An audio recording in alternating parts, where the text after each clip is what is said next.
Okay, we're live. Thank you, Becca.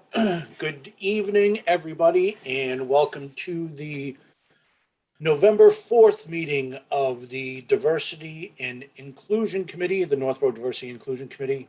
Hope everybody's doing well. I think the first thing I would like to do tonight is just wish everybody out there a happy Diwali. Hope everybody's having a fun holiday.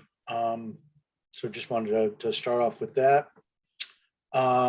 First item on the agenda for tonight is the approval of the September 30th minutes. Can I just do my Oh, yes, sorry my about that, yes. spiel? That's okay. I'm sure you're sick of hearing me say it, but we got to do it. Probably So- not as much as you are of reading it. All right. Pursuant to Chapter 20 of the Acts of 2021, an act relative to extending certain COVID-19 measures adopted during the state of emergency, signed into law June 16th, 2021, this meeting will be conducted via remote participation. No in-person attendance by members of the public will be permitted. This meeting will be live streamed, but will have no option for public participation. To view or listen only, visit the YouTube link posted on our agenda on the town's website. Thank you. And now that we are legal, first item on the agenda is the approval of the September 30th meeting minutes. Do I have a motion? Motion to approve. Seconded. Moved by Shika, second by Miriam. Roll call vote. Mary Leach, Aye. Lauren Bailey Jones, Abstain. Deidre Writing, I abstain. Shika Holland, Aye. Becca Meekins, Aye. Miriam Ibrahimi, Aye. and I, Tim Kalin, vote aye. So minutes are approved. Thank you very much. Next item on the agenda is a joint meeting with the Community Affairs Committee to discuss diversity calendar of events and final recommendations. Just would like to welcome Lisa Smith and Susie Sislicka from the Community Affairs Committee. Thank you very much for joining us tonight. I know it's a busy time of year, so thanks for taking the time. Much appreciated. Thank you. So wanted to have the Community Affairs Committee in to talk about items that we've discussed for this year, and then plans for 2022 that we as the Diversity and Inclusion Committee will include in our recommendations to the Board of Selectmen. So I know, Susie, that we've had some preliminary discussions about doing something for Hanukkah this year on Town Common.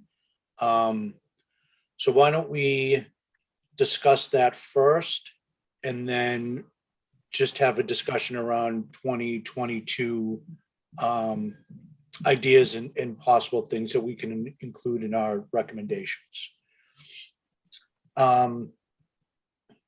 So like I said, we've had some preliminary discussions about hosting or holding an event on Town Common around Hanukkah. One of the residents was willing to do some fundraising to purchase a menorah for Town Common so that we can hold an event. The tough thing with holding an event this year has always been the timeline. Hanukkah is early this year, at least earlier than I typically remember. It starts November 28th. So it's only, three and a half weeks from now. So there's a timeline concern, and then also some concerns around the appearance of being equal with every community in town. If we're gonna push to hold something for Hanukkah this year, then, just to be equal and equitable, we should be pushing to hold events for every community in town. It shouldn't just be one specific community. So did anybody have any thoughts on that? Yes, Susie. Well, first of all, thank you for having us. We really enjoyed our first meeting with you guys. And Pam and I had gone back to Community Affairs, the full committee, and spoke about how inspired we were after meeting with you and how we were looking at every event with a new lens and how we can bring in different groups and make everyone feel welcome in our community, and how can we do that. We were approached by a resident about a menorah before the pandemic, and we had started preliminary work on that. I know you guys yourselves, I had been reviewing some minutes, had discussed a menorah as well, like what if we brought in the menorah? I do realize too that the town common doesn't have a policy written yet. I just filled out the application. We just had the jack-o'-lantern stroll. I don't know if any of you got to visit it or vote on it. Very creative residents in town. So we'll say that right now. Every year we're like, every pumpkin that came, we were like, oh my goodness. Like we just couldn't believe it, because a lot of them were done by children. So it was a great event. But I know even from filling out that application that there's no clear policy about how to use it. So that brings me back. The town common, I don't even know if it was fully in use when we first started discussing a menorah. And it brings back to the tree lighting ceremony, which, although it is in honor of Neil Ellsworth, it also has religious connotation, having a tree being lit in the center of town every year, even though we do try to, we have the Ellsworth family there. We talk about him. We have the military, the flags there. It does have a religious connotation. So initially we discussed having the menorah there, but there were too many trees. The space just would not have worked out. And those trees, a lot of them were cut down due to disease last year. So I do want to start out that we're not married to the idea of being at the town common, even if it is for this year. And we have a pretty well-oiled PR machine for community affairs. And if we could tie it in together with our tree lighting ceremony, which is December 4th, that also falls during Hanukkah this year. So even though it seems like it's not a lot of time to plan, we could get a menorah in time. And I have someone ready to Zoom in at any time if we need to dive more into the Jewish aspect of it, because I am not Jewish and I don't want to misstate anything, but there is a way to have it temporarily near the tree until a policy could be hammered out for the town common. And the fact that it falls during the tree lighting this year, I think next year it's a lunar calendar, and I believe next year it's in the middle of December. So it would be easier to have it along kind of as a part of our whole ceremony. I also want to just give a little snippet about what's going to happen earlier during the day. I know that you might be familiar with the trolley, just to give you like an idea of the day. The person that ran the trolley committee had moved out of town during the pandemic. So it was being pushed, not pushed, but offered to our committee. And that's a lot for us to take on. So I kind of pulled together some superstar planners in our town, and they're working with businesses to do something to highlight the local businesses, the small businesses, the week beforehand, and kind of doing a snowman scavenger hunt. So it's the kids during the week can get stamps on a card and bring it to the tree lighting ceremony. So we will have that crowd. I've been approached by a couple community bands to come and sing because they don't have a place to perform right now. So there's a new one called Women of Note, and it's an all-female group. The woman who contacted me is a recent Algonquin graduate. So we're in discussions with them. There's a Northborough community chorus that has just formed, and then there's the Z Children's Chorus. So we're trying to put all these pieces together. So we are reaching out to the community as a whole to come together and enjoy and celebrate small business. But I just wanted to clarify that we don't have to be married to the town common, because I do understand that there's no policy there, and we really don't know the rules and how we're going to use that space. And I totally understand that we might need that, but that's where I wanted to lead off. So if you'd like my friend to call in, I can have him call in. He has the information and he's ready. But I just wanted to let you know that part. Thank you. That was a lot of information. Sorry. No, it's very helpful. Thank you. Any comments? I think it would be helpful to bring in the person Susie has in mind to share with us thoughts on the Hanukkah celebration and what would be appropriate or not appropriate. Yeah, I'm really curious if you guys have reached out, your committee has reached out to the Jewish community or any local rabbis and kind of spoken to them, because, you know, we don't want to be speaking for a certain community. Right. So Mitch has done all of that work, and he's been in, I know Miriam knows Mitch well. So he has taken that aspect on, and let me call him on my bat phone. Okay. So we'll see. I know he's watching on YouTube, so I just told him to call in.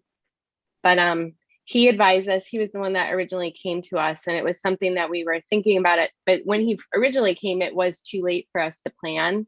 But it's been something that we've been talking about since, and then pandemic. So. Okay, that's really great to hear. Thanks. Oh, and the trolley day, I don't know if I mentioned, we're not doing the trolley because we figured children weren't vaccinated then. We didn't know when it was coming out. So the trolley aspect, we'll take a back burner until next year. And that's why we're doing the week long, in case I wasn't clear about that. But hi, Mitch. Thank you. Susie. Tim, thanks so much for inviting me in. So Hey, Mitch, how you doing? I was watching the earlier part of the meeting. I know there's a delay before the video goes out to YouTube, so it's possible I may have missed a moment or two, but I'm happy to answer any questions. I did hear Susie say that I've spoken with the rabbi, so the Beth Tikva Synagogue, which is one of the 3 synagogues in Westboro. I know their board of directors that I used to serve on has voted to support this, and the rabbi has committed to participate to the extent of, whatever the town would like. They can also be the fundraising vehicle for the menorah so that people could donate to it and it would be tax deductible. I don't see any problem reaching what I estimate to be around $2,200–2,300 that needs to be raised to purchase it. And I've spoken with the vendor and they have it readily available. This year, as Susie pointed out, happens to be a really good year to introduce the menorah to the community because it doesn't need a second event.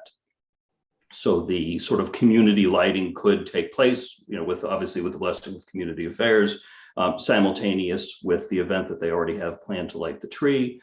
The menorah would be lit all 8 nights of Hanukkah, but typically there's just one night of sort of the party around it, if you will. And then in future years, we would figure out the appropriate venue, whether it be where the tree is, or I think ideally it would be the town common, but we don't have to worry about that for this year. Mitch, what size is the menorah?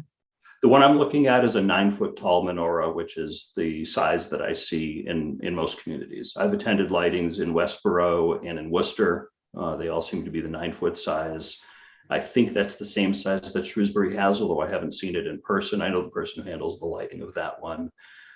They're available as high as 12 feet. I imagine you want it to be large enough to be above the heads of most of the people around you, but not so large that you couldn't somehow light it if you wanted to light it with a candle or with a real flame, and not have it get potentially out of hand. These menorahs are capable of being lit with LED light bulbs or with live fire candles, if you will. Usually a candle is used for the ceremonial lighting, and then the other nights it's switched over to just LED bulbs. And where would we store it once the celebration is concluded? So my understanding is it wouldn't be owned by the town because the town doesn't want to buy religious things, which I totally understand. I have a large carriage house that I don't use, which is right near downtown. I'm happy to store it. You know, if that's okay, that's certainly fine with us. So the donations would go toward the purchase of the menorah. So who would actually own it? The I imagine the synagogue would own it. Okay. If the town preferred owning it, which is my understanding, they probably don't want to, but if the town preferred it, I don't think there would be a problem donating it to the town. Great. I do know that the menorahs in Westboro and the one I'm familiar with in Worcester are owned by synagogues and used on public property, you know, in cooperation with the towns. Great, thank you. Sure. Hi, Mitch. Thanks for doing that work and reaching out to Sure, Marion. synagogue. Great.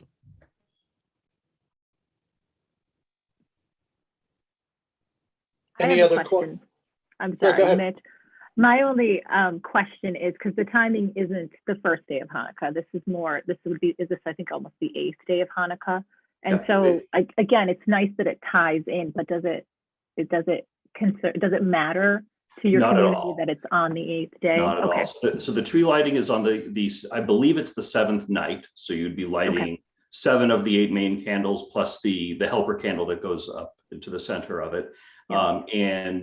No night, not that I'm an expert on Judaism, but I've been doing this for 50 odd years. No night is any more important than any other night. And I've been to public celebrations of Hanukkah on every night imaginable. Usually it's just done on a convenient weekend night. Okay.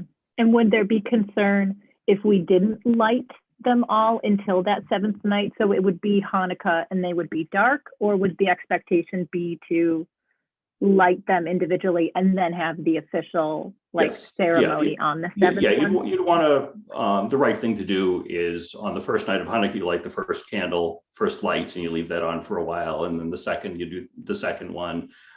It's possible, a small number of people may gather around for the first one because it'll be kind of cool that it's the first one in Northborough.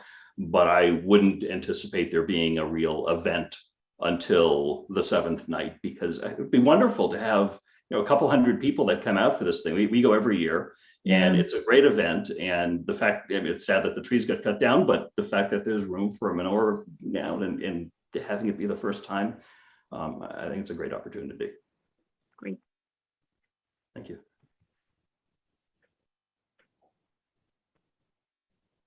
Yeah, Becca? Mitch, thank you for bringing this up and for doing a lot of the heavy lifting. It's very much appreciated. I just want to sort of try to tie all this together. So one of the things that we've run into or bumped up against a lot as a committee is a question of resources, right? Like, we know that there are lots of different cultures represented in Northborough that celebrate lots of different religious events, cultural events, etc. But we have obviously a finite number of resources. Susie and her group obviously have lots of other things to do on top of planning these incredible events. So one of the things that we have sort of talked about and that we're hoping to tie into our recommendations, and this goes to what you were talking about, Susie, is recommending a formal town common use policy. So that would actually formalize a process by which residents, cultural groups, committees could come forward and request use of the common for a variety of events that they deem necessary or desire. And this is going to be helpful for our committee, I think, because as much as we want to sort of be this lightning rod for this work, we just don't have the ability to manage that many events. So we want to give residents and other groups the ability to, if they want to plan an event and do all of the the fundraising or get the volunteers together to do it, that they have that ability to do so through this formal policy. So I did just want to say that, Susie. I know you talked a little bit about the town common use policy, and it is our plan. I'm hoping to recommend that policy as part of our overall recommendations to the board, so that moving forward, there's always this avenue. Because as you know, the Judeo-Christian holidays are celebrated typically around the same time, but there are lots of other cultures that celebrate holidays throughout the calendar year. And so we want to give those groups the same opportunities to utilize public spaces to celebrate their events. So I just wanted to point that out. One of the other things we've talked about is just our not lack of knowledge. Well, yeah, I guess it is lack of knowledge. You know, like we're only eight people. We don't know about all the cultural events. So I do appreciate you coming forward, because this is great, because this is a good way for us to sort of educate ourselves and make sure that we know what is out there and what people want to do. My only concern, and I am 100% on board with having a menorah on the common. My only concern is that us as a group, the Diversity and Inclusion Committee, are there other people that were, or groups that we're not thinking about that we should be thinking about if we're going to have sort of a multicultural seasonal holiday celebration? And I just want to make sure that, you know, we've always done the tree lighting, and, you know, whether that's has a Christian connotation or not, a cultural significance or not. I just want to make sure that we're not leaving any groups or people out. And I want to make sure that it's well thought out, because I don't want it to ever appear like we're playing favorites or it's a game of favoritism. You know, the goal of this committee is to sort of take a really broad look at what's out there and how can we sort of cast the widest net to be the most inclusive community that we can. So I just wanted to bring that point up. I'm not sure how my other committee members feel about that. If they have thoughts about that. Is there a way to incorporate other cultures into something this year? Is it something that we should think about for future years? So that's. Becca, I'm Does not sure anybody if on- we're addressing that at me or at the committee members. Does anybody on the committee have any comments or additions to what Becca said? Lauren? Yes, I think a lot of what Becca said were some of my thoughts as well. I feel like adding the menorah to the tree lighting ceremony would be a good first step in expanding the tree lighting ceremony to more people, more religions. Especially because a lot of communities around here, Westboro, Shrewsbury, Worcester, already do have menorahs for the holiday season. So for that reason, I feel like it would almost be like a good stepping stone for then maybe next year. Okay, what other holiday can we include? So that's sort of one thought, is maybe take this step by step each year, adding a small piece so that it's not like all these holidays all at once and a little bit overwhelming. But then my other thought too is and maybe not predictable is the right word, but is it just cookie cutter, right? Of like, oh, well, we're going to do what every other community is doing, and we're going to, you know, celebrate Christmas and celebrate Hanukkah, but we're going to forget all the other holidays as well. So that's, you know, so I do agree with you on that, Becca, too. I don't want to be exclusive, because that goes against everything about what our community, our committee, I should say, is doing. So I think if we go about this with the intent of slowly adding to the tree lighting ceremony so that we are more inclusive, I would definitely be on board.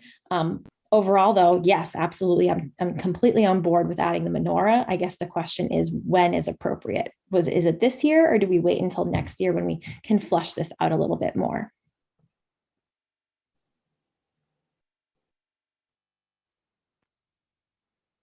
Yes, Deidre. So I agree with you, Lauren, about, you know, that. And I guess the question that came up for me is, how much does the composition of what the actual members of the town celebrates come into this. Because, for example, during that same time of the year-ish is Kwanzaa, December 26th through January 1st. I don't personally celebrate Kwanzaa, and I don't know how many other people do. I'm aware of it. It has also a candle lighting element to it. Sometimes it's depicted very similar to a menorah.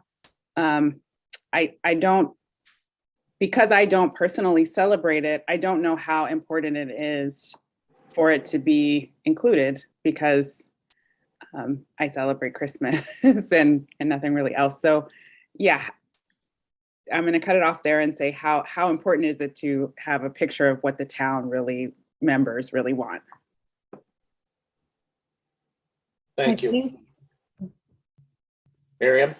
Yeah, I was going to say, I think something that would be effective would be, maybe this can be like a social media element, kind of reaching out to our community members and saying, we want to include you, we want to celebrate your cultures and what you're celebrating throughout the year. I mean, the holiday season is what we consider the holiday season is exclusive, because there are other holidays throughout the year. So I don't necessarily think that we need to add things during the holiday season, but making sure that throughout the year we're sort of having a moment for different cultures and religions. And I think that figuring out a way to reach out to our community and being like, hey, can you let us know, what do you celebrate? We'd love to include you, and sort of amplify that. Yes, Susie. So when I had initially raised my hand, this was something that our committee had already discussed. We had discussed using this as, we're including the menorah. Please contact us if there's something that you want celebrated and we want to be educated more. I will say we had considered Diwali. We are an 8-person committee, volunteer, and a lot of our Lisa and I both are, we are momagers at home. But many of our committee members work, teachers, we have a restaurant manager. We just didn't have the bandwidth to get it done with our Halloween events. So we were hoping to use this as kind of a, what else can we help plan and to start off the year, which I was going to get into later about our plans for next year. But I just wanted to let you know, these are things that we did discuss, because Kwanzaa came up too. And we figured, wow, this is December 4th, which falls during Hanukkah. Maybe somebody will respond to us and we can put something together. It might not be perfect, just like we were saying, the menorah lighting and everything, if we have it by the tree this year, but we'd ideally want it in the town common, just to start out small, because the timing of the lunar calendar seems to work this year. But we're open. And yes, Miriam, like you said, the social media, because we discussed, do we just put a call out for it now? And then we're people wouldn't know how we could utilize the information, where we could say we were approached about a menorah 3 years ago, although it seems like 5 because of COVID. I always want to add 2 years to everything, but it's been 3 years since we had kind of started this investigation with the Board of Selectmen, and it just kind of petered out because pandemic. So that's where the timeliness for us, because it falls during a convenient time where we will have the community gathered and could do a call out. And it is unfortunate that we couldn't start out with Diwali, but we did discuss it. So we really kind of tried to hash it out and just thought that this would be the best time. I think our behind the scenes discussions have been going on for a couple months now as well, up to today, not overall. Yes, Lisa. I'm sorry, I keep on raising my hand. I just don't want to interrupt. I think our main concern also is making sure that we're doing this the right way, having members of the community that we're trying to represent really approve of this. And so with this menorah, knowing that it's been going on for so many years and knowing that the community is supporting it and is approving the way that we're celebrating it, the fact that this is already, I don't want to say cut and dry, but this is a pretty easy way to execute this first one, not only timing wise, but just the fact that it's easy to fundraise, it will be available on time. And then knowing that this is just the first stepping stone in all of these additional ways. But again, if we're going to add something like Kwanzaa, we want to make sure that if we were to light whatever that, I don't know what the appropriate name is of it, but if we were to light those candles and we did it, during the tree lighting ceremony, unless we really talked to that community and really, took the time to do that sort of thing, are we insulting someone? Are we just kind of shoehorning it into that? But knowing that this is the first stepping stone and this is the appropriate way to do it, and then in the future, we can add on those things, taking the time to really talk to the community and getting something that will make everyone happy and feel included. Diwali, unfortunately, because it runs right today, and knowing how would we celebrate that? We really want to talk to those members who celebrate it and how would they appreciate us representing that within the town, whether it be on the common or where the tree lighting is or whatever. At this point in time, when we were talking about that, it would have been almost shoehorned in. And I don't even think that the thought would have been, it wouldn't have been represented the right way, if that makes sense. We want to make sure everyone's happy with this and that our purpose of representing everyone is correct and appreciated and not misrepresented. And so my biggest fear is that we excuse me, I don't want this to come out the wrong way. I think this could be a great way to be a stepping stone to the first way we celebrate, knowing that we will continually add on when it's appropriate and it's when the community can be represented in a way that's appreciative and appropriate for them. I hope that makes sense. Yes, thank you. Yeah. So I think in one aspect of this that I come back to is just the amount of time that we have between now and the tree lighting. I know in the real world, in the private world, the month is a pretty good amount of time, but in the municipal world, it's like not. The municipal world just takes a lot longer to get things through the process so that it's approved by people that are approved, and the people that need to be included in the decision are included in the decision. So adding additional communities to the event on the 4th, I think would be a challenge, both from a funding standpoint and from an approval standpoint. And then the other piece that I think of too with the tree lighting ceremony is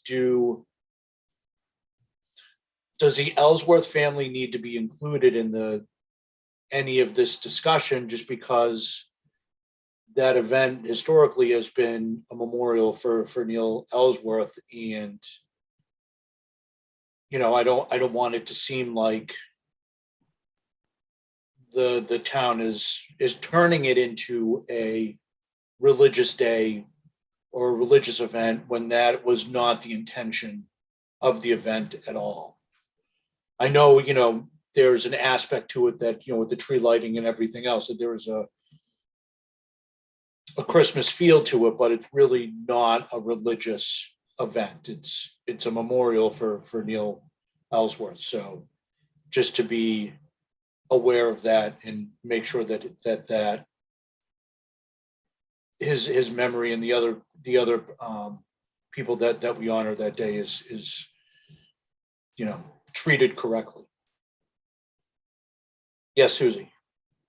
I just want to say that for all of the changes that we've done to the day over the past, I want to say I've been on the committee for 7 years now, like including the trolley and the business and the children's chorus and everything. Like we've never consulted the Ellsworth family. We always ask them to come and be a part of it. And we do have the speech for him, but we normally just kind of plan everything from the cocoa to the cookies to the free pizza that's given out by Northborough House. We added a Toys for Tots option. We also added a food pantry donation at every table where we were giving out the cookies and the cocoa and the pizza. And I think our highest year, we raised almost $500 for the food pantry, just from people giving us, like wads of ones. And it's been turned into a great day for the Northborough local businesses as well. So. Right. Mitch, can I ask your opinion on that? Do you there's you're introducing the religious component. Do you agree with that? Do you have any opinion on No, that? I mean, it's a Christmas tree lighting, so there is already a religious component to it. Members of the Christian religion may not see it that way. Members outside the Christian religion certainly do. It was suggested of turning the tree lighting into a multicultural event by introducing other religions into it. I can't speak for other religions. I would certainly think that the Jewish religion would not look favorably upon putting up a menorah when it happens to be the tree lighting time, just because it happens to be the tree lighting time. So I suspect other religions may have the same thought process. It happens to overlap this year of the scheduled tree lighting day anyway, and when Hanukkah happens to be, which is why it works great this year as a first year to do it. If in other years, or even this year, if there happens to be another holiday that overlaps, great. Then if it's okay with those folks, do it at the same time. I think that's wonderful because more people will be together. But I think the key aspect is identify the other cultures and the other holidays and identify when to celebrate them and come up with the best day and the best way to do that. And there are, I think, a lot of avenues for doing that. For example, the library hosted a series of discussions a few years ago with local religious leaders. I think those were videotaped, so cable probably has copies of those. I know there's both Northborough and Westborough interreligious group of religious leaders that I'm sure we could contact that involves religions outside of Judeo-Christian religions. And so there's a lot of opportunity, and I would love it. I would love to see many cultures represented. One of the things I love about Northborough is how cultural it is and how diverse it is. And I think as a town, we should celebrate that every way we can. Yeah, those are discussions that we've had as a committee, as putting together a calendar of events for 2022 and reaching out to the various communities to see what's the most appropriate way to properly celebrate or include them in events around town, and then also reach out to people to see if there's anything that we're missing. But thanks to your perspective on that it's a tree lighting ceremony. It is from the outside world. It's a Christmas tree, so I appreciate that. Thank you. It's good to hear with that different. And I don't frown upon it at all. We go every year. Oh no, that's it, crystal clear that that you're not saying that with any sort of jest. It's just fact. It is what it is. But I appreciate that. Thank you. Sure. And on the idea of timeline, this happens to be falling into place pretty well, and I defer to the Community Affairs Committee for determining what the event can and should be. I think that's the reasonable thing to do. I appreciate their support for adding the menorah into it. And again, if there are other events that easily slide into it this year, great, then it should be done. But I think the town should get moving on planning, whether it be through community affairs or outside of that, as many cultural events as we can. All right, great. It'd be easier to plan. I just want to say that from planning many events back to back, I'm also PTO chair this year, so I will give that disclosure.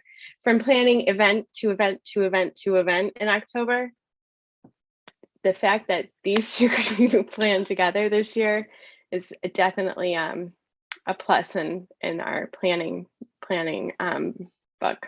Yes. Yeah, Okay, I can see that. I was just going to add a comment because I know it sounds like a lot, right? Because we want to try to include as many different groups as we can.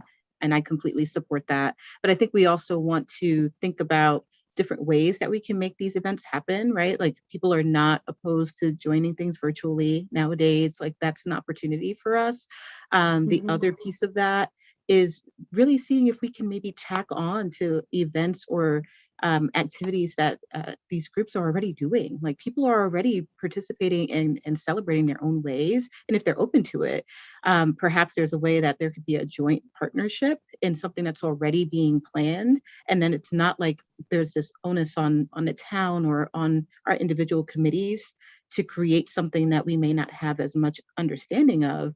And we can really just work with the group that's already planning something and see if there's a way that we can, kind of work together and maybe draw more people to the event if they're open to that kind of partnership. So I think those are different ways we can get at it rather than feeling like we have to learn about every single culture, which is part of this process, but then also feeling like we need to put something on all by ourselves, right? It's a huge lift. So I think it's another way of thinking about some of this work. yes, That is agreed. great. Thank you, Shika. Becca?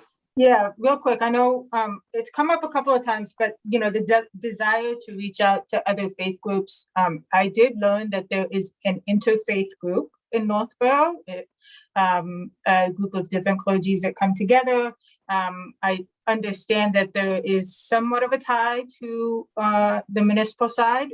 And so I think it would be a great idea. I know bringing in churches was something that the D&I committee had talked about early on, and it really honestly just didn't fit into the schedule. There's just too many other things that we had going on. But in thinking about planning for other celebrations, I think it would be wise of us to bring in that group to have a discussion about, what would you like? What do you think people would like to see?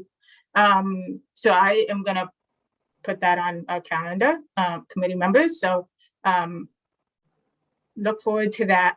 The other thing, and I just this might just be me personally. I just keep coming back to, I'm struggling a little bit because we had planned on making these as thorough as possible recommendations to the board. And I'm struggling with this, like, progress versus perfection, I guess is what it is. Like, I want progress and I know that the menorah is progress.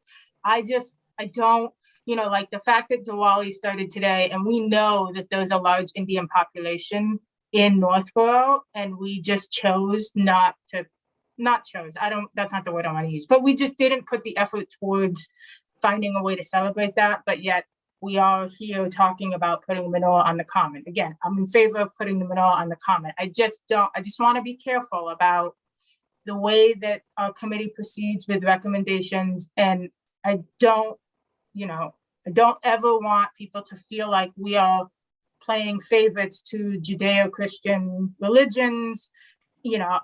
They are the most commonly celebrated in America, Hanukkah and Christmas, at least popularity-wise. But we know that there are other celebrations that are happening. And there's one happening right now that just started today that we know a huge population in Northborough celebrates. And I'm not digging on anybody. I'm just taking, I'm thinking out loud. So it's something I'm struggling with. I'm in favor of the menorah, but if the committee is going to get behind it and show support for this happening this year, I just want us to be very thoughtful about making that recommendation and what that means and what it may look like to other cultures who we know are present in our community in large numbers. So that's all. You make a Thank really, you. yeah, you make a really important point, and it's definitely something that's in my mind as well. So, yeah. So just so that I'm clear, Becca, I'm tracking with you on what you're saying. I'm trying to think about, I mean, the ship has sailed on Diwali, right? So I'm trying to figure out what do we do now, right? Is it really refining some of what is in your draft of the recommendations to laser focus in on how we're going to ensure that we're inclusive of of all the cultures, within our recommendation? I think like that's probably where we stand now, in terms of being able to plan for the future. Is that what you're thinking, or is it saying, do we want to put our stamp of approval on the menorah as a committee, knowing that we missed the opportunity to do that with some of the other cultures in town? Like, is it an open question there, or is Yeah, it more? I think that's the question I'm asking to the committee. Yeah. Like, if we're gonna, I know that in our hopefully very well put together, thoughtful recommendations that we're certainly going to have, that we hopefully will have laid out in a little bit more detail what the way that we would see those celebrations happening, or the ongoing partnerships that we see needing to happen in order to plan those celebrations. I think that's more realistic just because of timing for us. But the question for me is the D&I committee going to get behind endorsing a menorah on the common, knowing that we may be leaving behind other celebrations that we are all aware of that maybe just didn't come to fruition for any number of reasons, timing. They didn't have a lightning rod like Mitch, who has done all this great legwork for his community, which is a reason that you are here and we are considering this. So that matters, and your work is, like, we're grateful for that. But I just don't want to be leaving other people behind, or people saying, well, I didn't get the opportunity to do that because I didn't know, or I didn't hear, or so I'm just putting the question to the committee, I guess. Question. Yes, Mary. So what other holidays, Diwali is not the only holiday, perhaps it's one of the more important for the Indian culture and religion, their faith, but are there other holidays coming up in the spring that we could incorporate into our plan? We have to start somewhere, right? We have to start, we're going to let whoever was behind our starting point is going to feel left out. But if within our plan, we have incorporated that in the next 12 months, this is our plan, we would like to incorporate as many as possible. We have to start somewhere. I love all the homework that Mitch has done to prepare for this. The fact that other communities are already doing it, I do feel a little bit behind, and spot on, Becca, progress versus perfection. Exactly. I mean, that's our greatest objective and fear. We want to make sure we're not missing anything and doing it the right way. But so is there something coming up in the spring that we can acknowledge their faith as well? Because it's not going to be a one and done only in December. We can celebrate throughout the year, right? Yeah. Yeah, and I actually think that's part of a bigger conversation between the Diversity and Inclusion Committee and the Community Affairs Committee. My belief is, in order for us to be successful with these new events and a calendar, diversity and inclusion calendar for 2022, that we need to do and work very closely together as two committees. If we support each other, I think it will be much more effective and easier to get buy-in from the Board of Selectmen and the other officials or whomever we need to get support from. I think that's going to be really, really important. So to look at this in these events as strictly community affairs committee or strictly diversity and inclusion committee, I think is the wrong way Right. to do it. I think we need to, you know, put the calendar together. These are the things that we're going to do. How do we work together in order to execute these events so that they're the best that we can do, so that the people get, so that we meet expectations, which I think is really important. And, you know, Mitch, I know that when we had conversations, one of the questions I asked you was, you know, if we do this year, is it going to meet the expectations of the Jewish community? And you were very clear that it's a really simple thing, and just having it will go a long way, and very simple snacks and stuff. So it would meet expectations. So that's an important part of this. So I think when we think about not only this year with the menorah on Blake Street with the tree lighting, I think part of, if we were to recommend that and support that, the other piece to this is to let the rest of the town and the rest of the community know that this committee, in a partnership with the Community Affairs Committee, is going to do things next year that is inclusive of the entire community, of everybody possible. We will try to do something so that we are representative of everybody. So I think that's one way to balance it is, yes, we're doing this now, but the plan is to do something for everybody that we know of going forward in the future. Oh, go ahead, Susie. I'll go after. I had a thought too, like the flip side of what Becca had said too. If you don't recommend this, you're saying no to a plan that's been, I mean, we've been planning this for 3 years. And it's like, you don't want to be perceived as saying no to a menorah either. Because then when somebody else comes up with another idea next year, well, why did you say no to that? And I mean, my children have already had 2 days off of 2 Hanukkah holidays, I believe, Mitch, this year already. The Jewish holidays, so Rosh Hashanah and Yom Kippur. Yeah. So the school does follow it, and it is a public school, but I feel like this is an opportunity. I try to teach my children about many different cultures and everything, and this is an opportunity to say, remember when we talked about this holiday, this is another holiday. And as somebody, I would love all of these cultural events and these holidays, and I would love to be a part of planning them and working on the calendar with you. Because I think it would be great. You know, you want to teach your children, as a mom of 3, like, I want to teach them about the world. I want them to be able to travel. I want them to be able to talk to others and have an open mind and understanding. And I think that this would be a great point, because Lisa knows how stressed I get when my plans are not falling into place very well. And I feel confident in how this could roll out in a couple of weeks.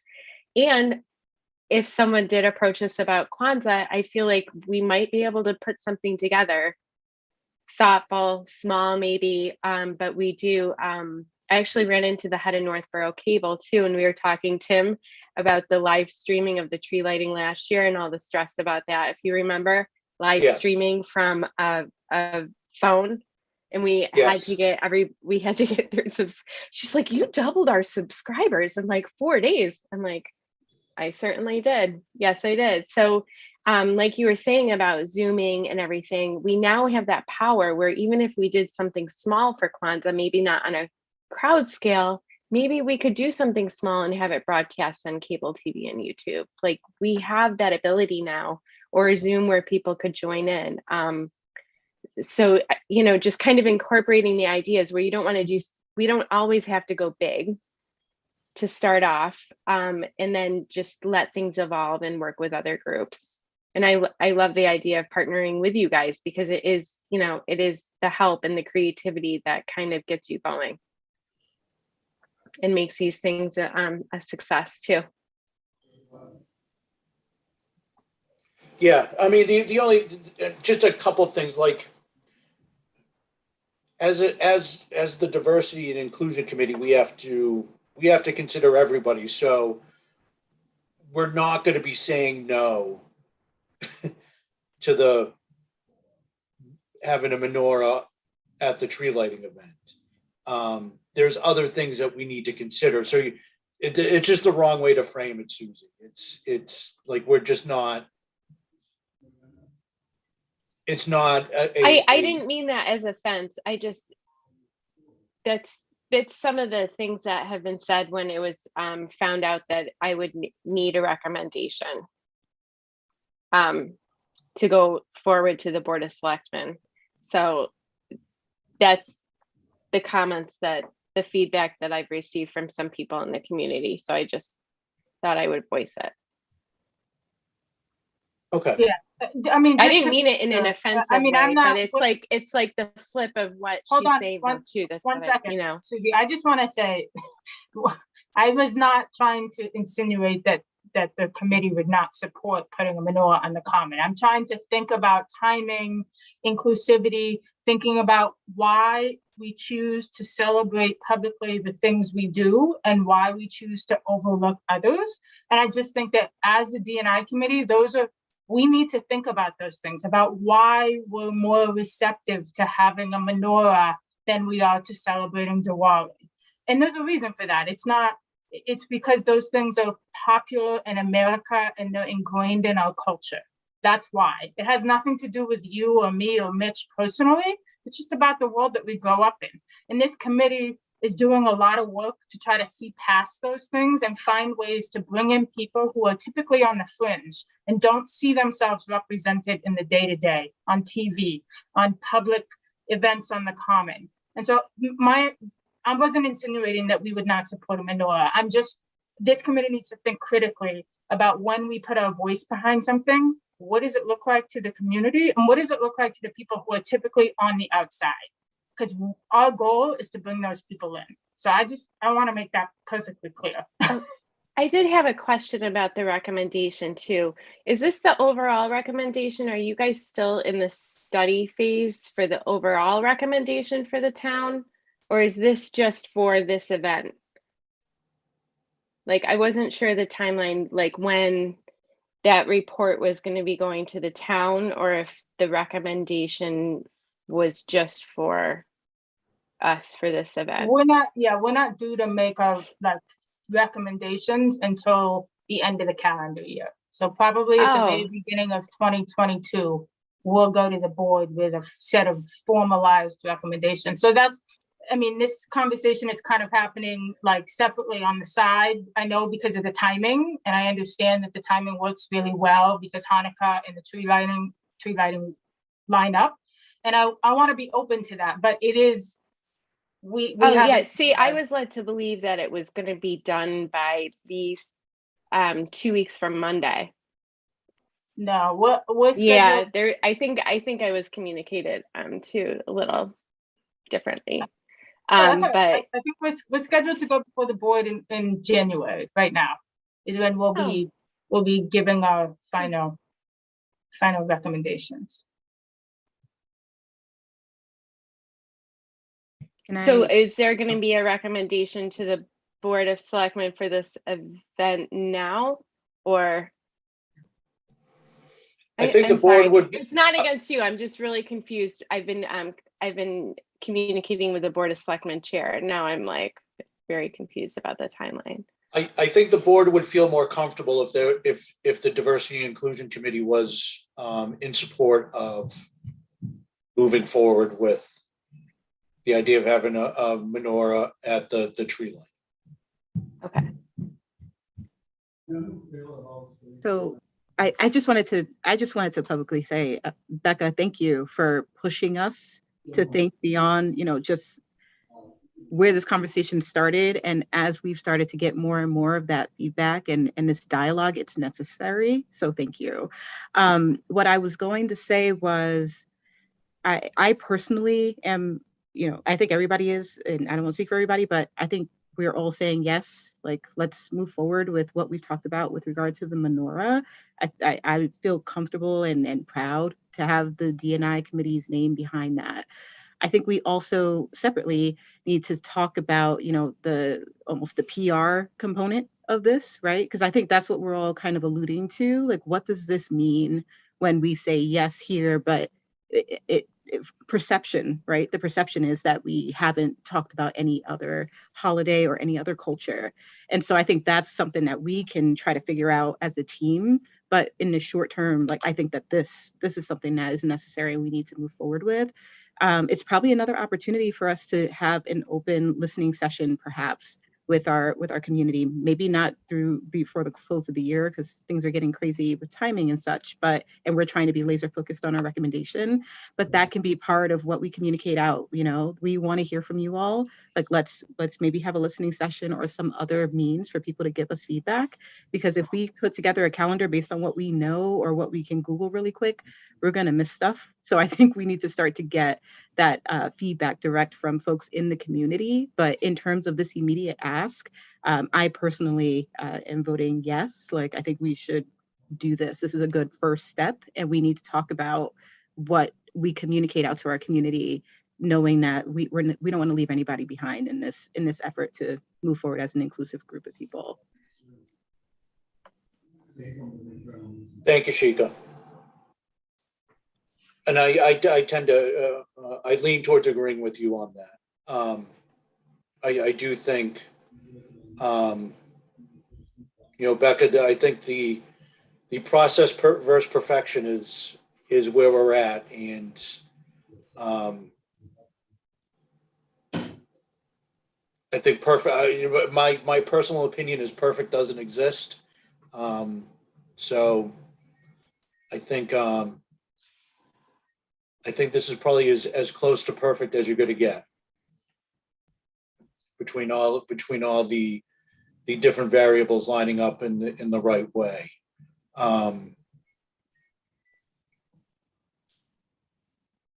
Anybody else have any other opinions on that?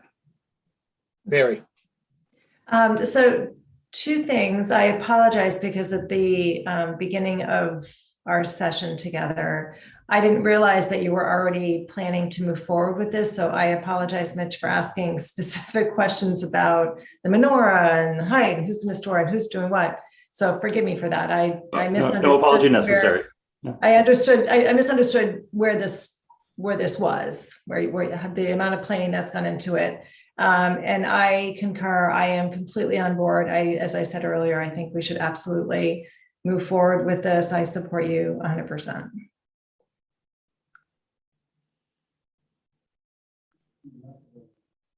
Anybody else?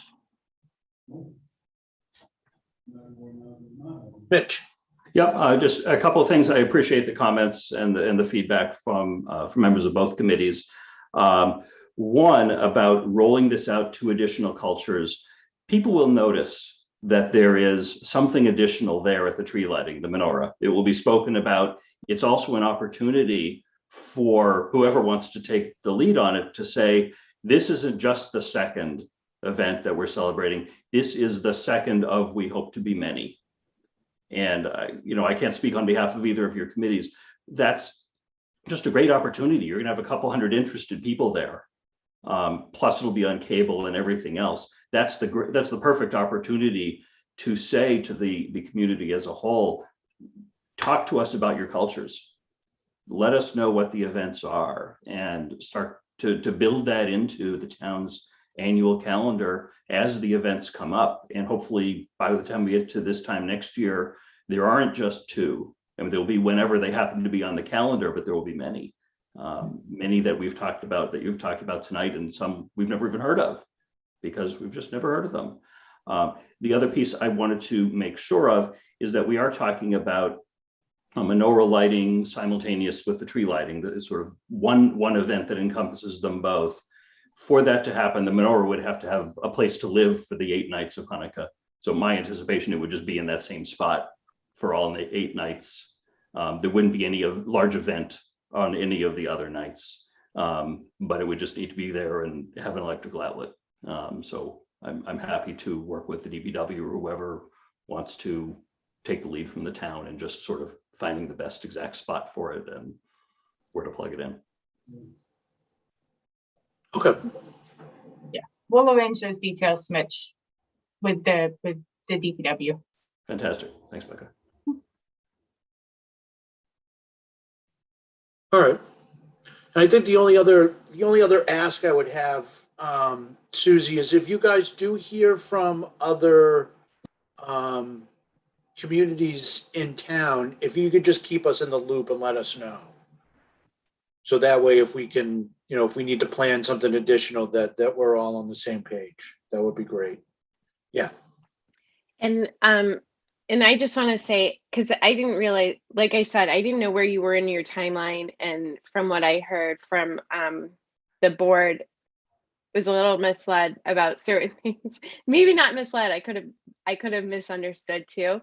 But we're already a working committee, and that's what we do is plan. So I can also reach out to Tim to send out an invite if we're working on a certain event or we're going to be talking about something. I'd love for you, we meet in person now at the town hall, but I would love for some of you to come join us, or all of you, you know what I mean? Because I realize that you guys have other things that you're also trying to accomplish. Tim and I were trying to figure out over the summer when, maybe in September, maybe in October, when we could join up again, because we so enjoyed the meeting. But we are still meeting every month and planning, and we'd love to have the input. And I would, so if I keep you in the loop, Tim, like if I say I did hear from this, do a couple of you guys want to come to our meeting? I would love that, because Yeah, that'd then, be great. you know what I mean? You have these other Yeah. discussions going on here, and we're still planning the events. So even, and I don't know, I'm pretty sure with public meeting law, and Mitch is like my encyclopedia for this, that as long as we had the agenda and a space to meet and met the public notice laws, we Mhm. might even be able to set up an extra meeting where it's just like a working meeting of diversity, and you know what I mean, or an extra community affairs meeting where you guys could come. Because Yeah. when we get to the next part of our calendar, we are looking for help from a lot of groups, and like you said, planning with other groups and kind of doing things that we all wanted to do, but we're going to do it together. So when we get to that in a couple of minutes. Yeah, that would be great.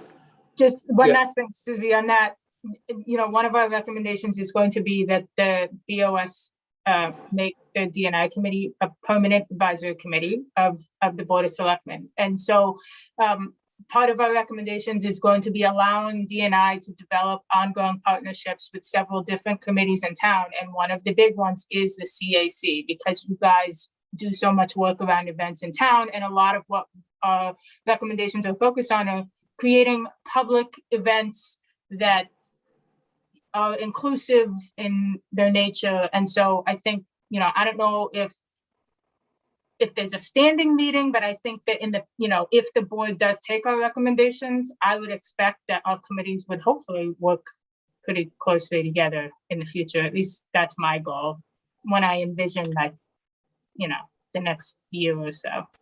Yeah, I've told Tim every time, if you need recommendations to become a permanent fixture, I would write a letter. I'm like, I will start a letter writing campaign that you guys are a permanent fixture in town. I think, everything that comes out of this group is positive, and we loved, like Pam and I were ready to invite you all to our next meeting after our last meeting. We wanted you to all come back with us and help. So yes, that would be great. Okay. Susie, was there anything else? Mitch, if Susie, was there anything else that you wanted to discuss? And at the same time, Mitch, you're welcome to hang out if you want. I'd be delighted to hang out, but I'll Okay. turn my camera and microphone off unless so warranted otherwise. Thank you. One thing that we had discussed during the pandemic starting, and then it was just kind of tough, was a kindness week. And then we were thinking a weekend in February, similar kind of to what Westboro did. So the weekdays would be a little lighter with events, like maybe pick up a craft or have a nighttime speaker at the library, like stuff like that. As I said, I'm also PTO chair, so I attend the Superintendent Advisory Committee meetings monthly, and spoke about it there. And NSPAC.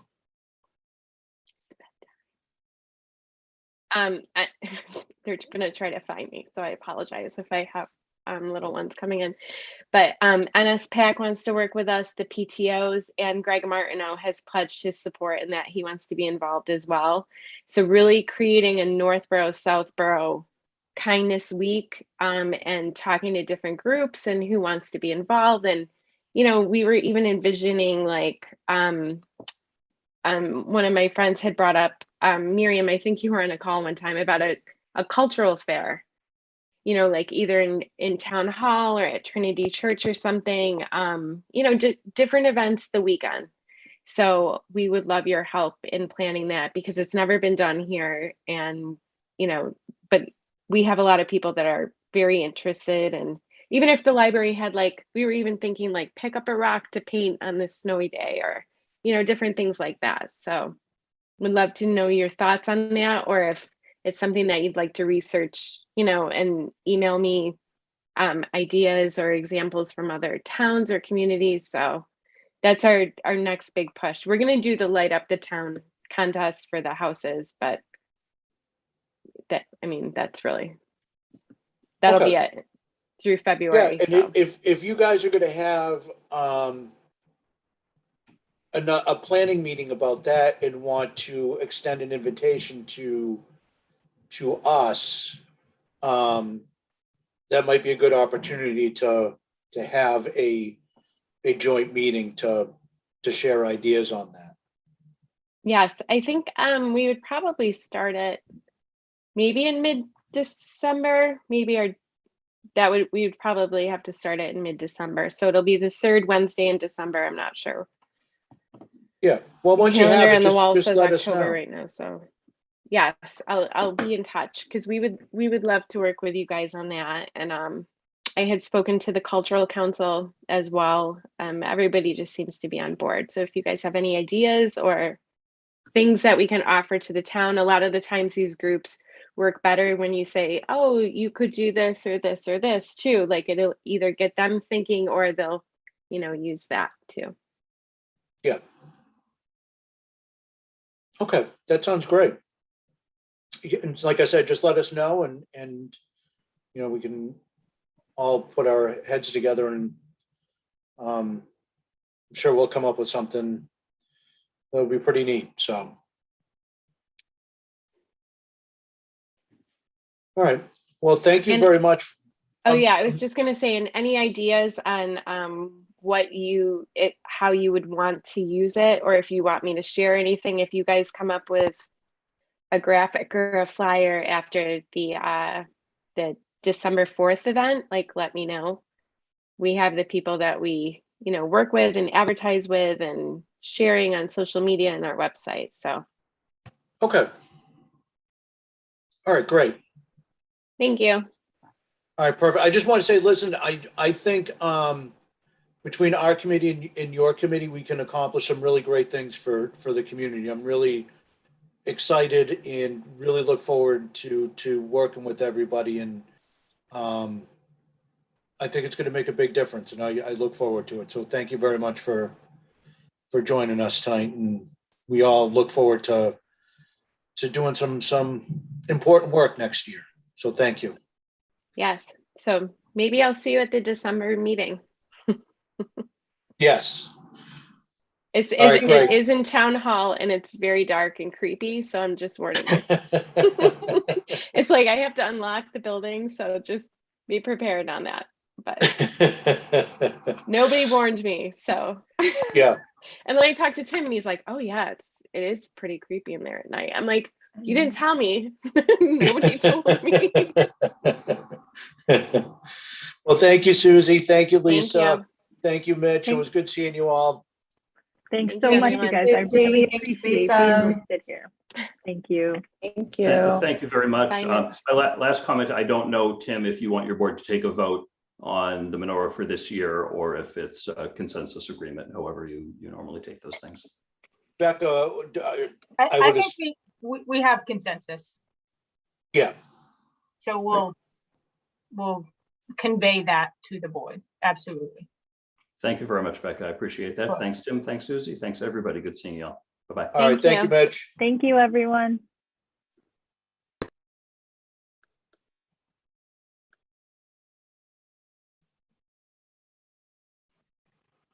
All right.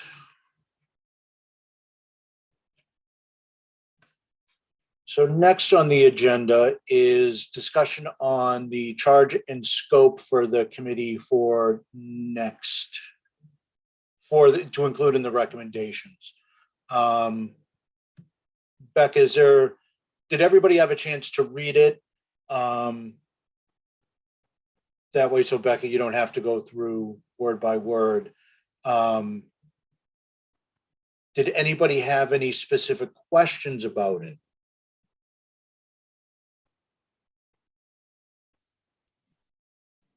I just had a quick question about if everybody's comfortable with the way it's laid out, what the next steps were to populate some of the sections. Like I know, Becca, I saw some comments in there around, pulling in more data or even just being able to flesh out some of the ideas. Is the thought that we'll kind of split that out and folks will take those pieces or sections and work on them? I just wanted to kind of get an idea of, how we can support to make that document complete. Chico, right now, save that question for when we get to the outline for the recommendations. This is for the scope and charge. Oh, the scope. Sorry, I skipped That's ahead. okay. So I had a couple of questions on the document. First off, thank you so much, Becca, for putting that together. I thought it was really well written and is a great start. I actually didn't have anything I wanted to change per se. I just wanted to know whether it's sufficient to state the duties below, or should the purpose also allude to them in some way. I say that because the part about like maybe helping to increase diversity isn't really included in the beginning, and I don't know if that's something to consider bringing in more at the purpose stage. Or I guess, what am I trying to say? To have more of the duties be more explicitly represented in the purpose. So I guess maybe I don't fully know what the purpose of the purpose section is. Is it just to kind of tee up the context and more of the overall vision of the town and then get into the specifics later? Or is it like a preview of the specifics? Yeah, so the purpose to me is kind of like a preamble almost. And then the duties are what is the meat of the scope. So like what are the actual tasks and things that we are to undertake as a committee? The purpose is sort of what you said, but just like teeing it up and just providing some context and sort of a background for our committee. Like, why are we here? And why do we think it's important for us to be here? And then once we've set that stage, okay, well, these are the things that we want to do to improve or to like back up or support our purpose. Does that? Yes. And it's not, go ahead. The second question I had is, should we be stating also explicitly what the committee is not? Like what's not in our purview? So the way that scopes are typically interpreted very exactly. So if something is not explicitly stated in a scope, it is determined that it is not in that committee's scope. That's sort of always been my experience, because otherwise you end up with committees that are just overreaching constantly because they feel moved by something particular, and we want to stay away from that. So, one of the reasons I really wanted us to have time to look through this is do we feel like the duties are comprehensive enough for what we are actually trying to accomplish? You know, I only came up with 4, you know, are there others that I'm missing? Is there a process by which in the future this might be amended because the scope has changed? Yes, the board of selectmen can change the scope of any of the advisory committees at any time. I mean, I had another question, but I'll go ahead and give the floor to Lauren for a little bit. Thanks, Deirdre. I wanted to focus on, let's see, I'm trying to open the document. Where is it? The people who are going to be composed of the DNI committee that you had recommended, Becca. And I know Deirdre, Miriam, and we had a conversation. This sounds like ages ago. It was nice weather, so whenever that was. So I'm a little confused at the wording. So I think that maybe we could clean up the wording a little bit. It discusses the committee shall consist of 7 voting members, and that 2 of those members would be a school committee member as well as council on aging, but then doesn't say what the other 5 voting members would be. And then it talks about non-voting. So Becca, could you actually just flesh that out a little bit more for me? Yeah, so the way I had, and again, this can change. This is just me, and I'm open, you know, I actually cut the committee. We were originally a committee of 9. I'm recommending a committee of 7. I'm open to 9. I'm not married to any of this. But I had thought that 7 voting members, membership shall include a representative. So the membership has to include, I'm reading this now, I can see why you're confused. It has to include a school committee member, a member of the council on aging. And then that was it. It looks like those are the only 2 things specified. I'm not sure why I did that, but. And then are you saying that the other 5 voting members could be sort of up for grabs for any other community member? At large, essentially. Okay. Yeah. And we should actually specify that. Now that I'm reading this, we should say the remaining 5 members shall be determined by the board and will be at-large members of the community. But I'm also open to having more specific roles. If there are other groups that we feel like we definitely want to have a voice on this committee, we can include those as representative members as well. So I'm open to anything. Thank you. I think that does clarify. Could we also speak about Lauren? the purpose of non-voting members? And yes, Tim. I just before you moved on, I just had one on the same topic, the composition of the committee. When I wrote the scope and charge for this committee initially, one of, like Becca, I think somebody from the town administration office should be on the committee. I think like either you or John. As a voting member? That's in here, right? Yeah. At the top line says the town administrator or designee shall serve as an ex officio non-voting member of the committee. So are you proposing to add them as a voting member? Yes. Okay. I think for the sake of simplicity, just to have voting members, because if you have just for me personally, I'm just thinking about the person that's going to be the chair for the committee going forward and running the meetings. Like you're going to have voting, non-voting. It just from simplicity standpoint, just having everybody who's on the committee be voting. So whether that's 7 members or 9 members, like I don't know if 7's enough. 9, I think, I don't know what everybody else's opinion, but we've had 9 and I think it's worked well for us over the last year or so. But But I also think too, that when I put the committee together, one of the seats, one of the 9 seats was for the Board of Selectmen.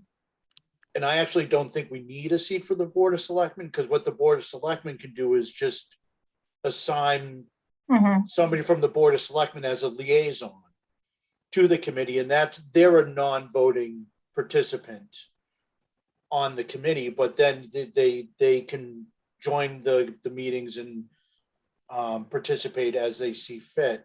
But by removing the Board of Selectmen seat, that opens it up for another at-large seat. I have a question. Quick question. Yeah. What do other town committees do? Do they have voting and non-voting members on their diversity committees? It's all over the map. Yeah. It really depends, and I don't like that answer, but it just depends community to community. I tried to mirror. There are a few communities that. So the reason for the non-voting membership is there are some communities that have a number of town staff as non-voting members who attend meetings to provide information, particularly public safety staff. Communities that have youth and family services departments, and they're really there for informational purposes. Now, for us, it hasn't really come up because we've brought those people in and they've come in as needed.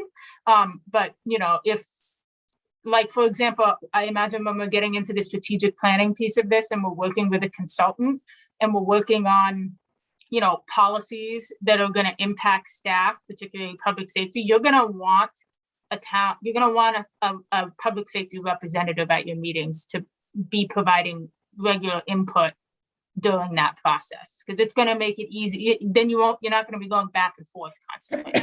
That was sort of some of the reasoning behind the non-voting members. It doesn't have to be set up that way. It's just it's the way I've seen it in some other communities.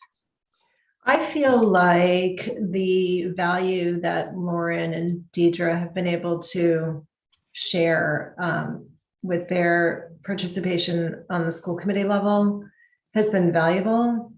So my question is, why did you decide to go with the Council on Aging versus the schools? So Deidre is on the Coalition for Equity. Which is part of the school committee, isn't it? No. Oh, it's not? Oh, I thought it was part of the schools.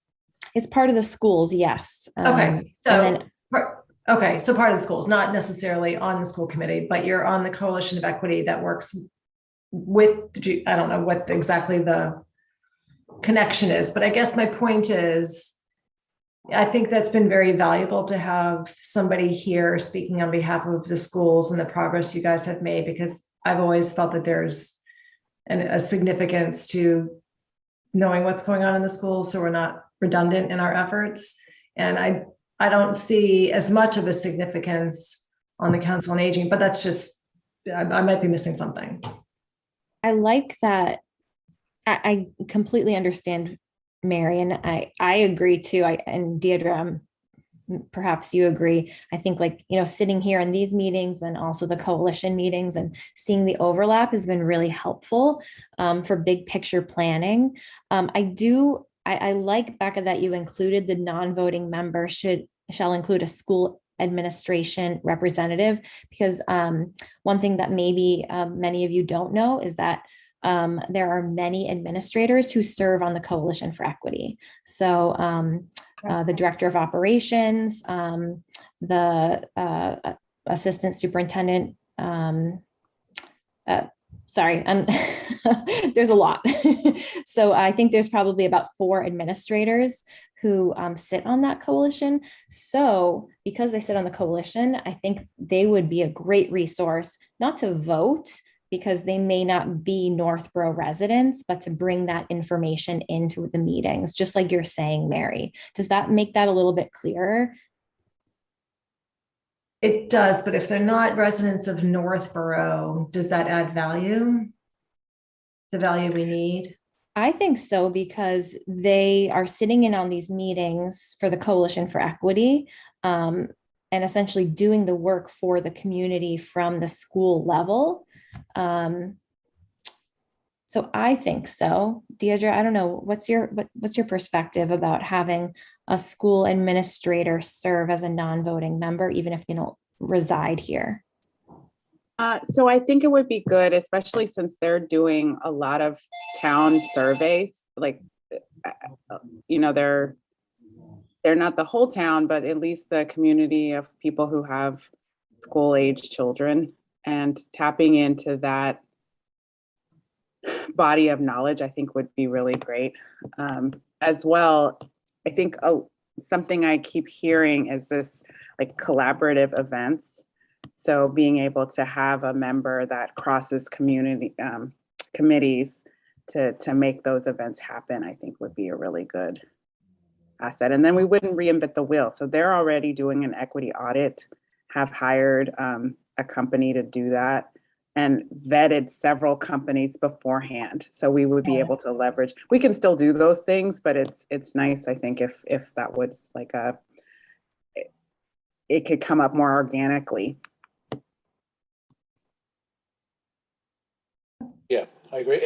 And Beck, I completely changed my mind on the non-voting.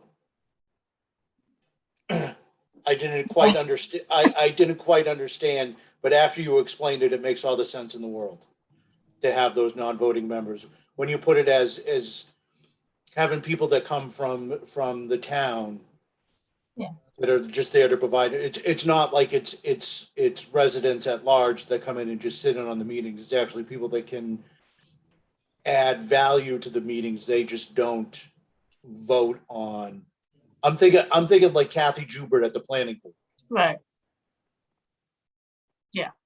So in Somebody that terms, brings expertise to the meeting and provides information.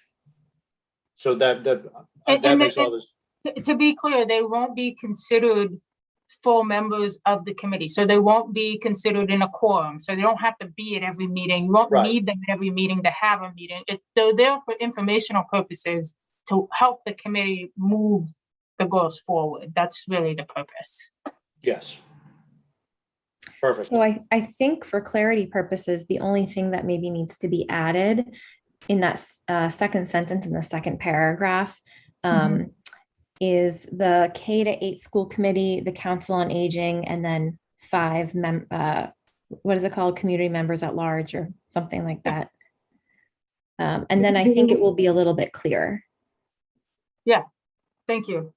Do we want to move? Do we want to go to 9?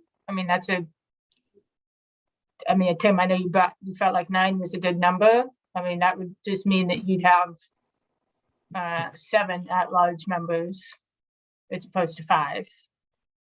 And that's Well, was I another think- that we wanted to include. I think going to 9 would make sense if we were going to invite other committees to have permanent members on the diversity. Like we have a K-8 school committee member, we have a council on aging member. Is there another committee or two that we want to extend an invitation to have a permanent seat on the committee, like a voting seat on the committee? If not, then I think having 5 at large is the right number. It's just a matter of if we want to include any other committees from the community, from the town with a voting seat or not. But since we have the non-voting seats, do we need to have those people as members, as voting members? Well, what about somebody from the people we were just meeting with? It sounded like we would be doing a lot of work with them.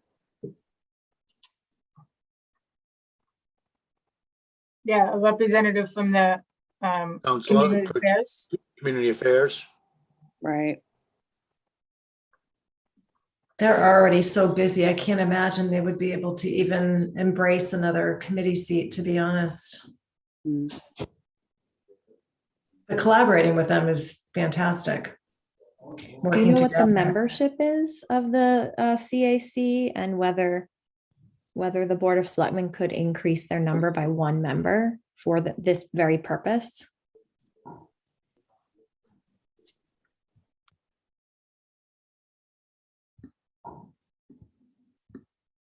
I don't know how many members they have. Becca, are you looking it up? Were you looking it up? No. Yeah, I they're can look it up. they're a 9-member committee. Okay. Yeah. So they probably won't want to increase. First of all, you don't have an even number. But if the committee wanted to consider that, I would have a conversation with Susie and see how she felt about that, whether or not she thought that one of her members could take that on, or if it would be too burdensome and she would rather just have, like regular joint meetings, or something like that. But we can ask. And they could also have non-voting membership if you wanted to increase that to 6. Because it sounded like, Becca, you said, when appropriate, those non-voting members, because they don't count towards a quorum, would then attend. So if the D&I committee were meeting and we did not need the community affairs there, they wouldn't need to attend the meeting. So that could be an option as well.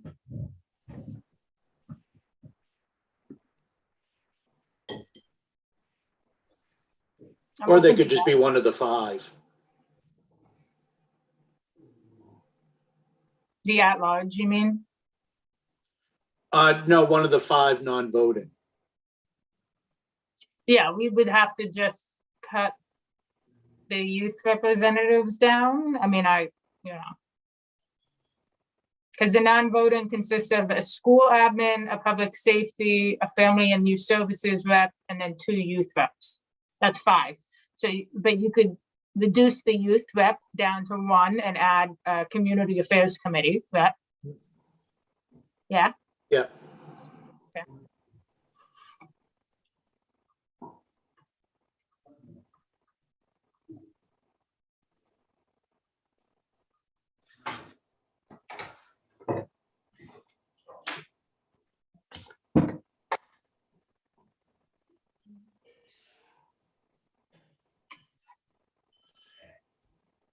Anybody else have any other comments or questions on it? Becca, you did a great job. It came out really well. Very well done. Is there anything in this, and I'm not seeing it, but it probably is there, about how these members would be selected, like the community members at large, what that process would look like, or would that fall under the Board of Selectmen? So we don't need to include that. Yeah, so that's based on the board's selection process for the committee, but I did put a paragraph in here about the board should endeavor to ensure that members represent historically marginalized communities, have relevant experience in human rights and equity, community engagement, etc. We want to make sure that there's a diverse showing. That's probably first and foremost the most important. Yeah. I have a question about this sentence. The initial terms of the members shall be staggered. Can you explain how that works, especially like when you're just starting out? Yeah, so it's a little odd when you're first starting out because everybody's starting at the same time. And that's really the only time in the history of a committee that everybody is starting at the same time, because you don't ever want a committee to fully turn over all at once, because then you lose a lot of your momentum. So what would happen is at first, some people would have 3-year terms, some would have 2-year terms, some would have 1-year terms.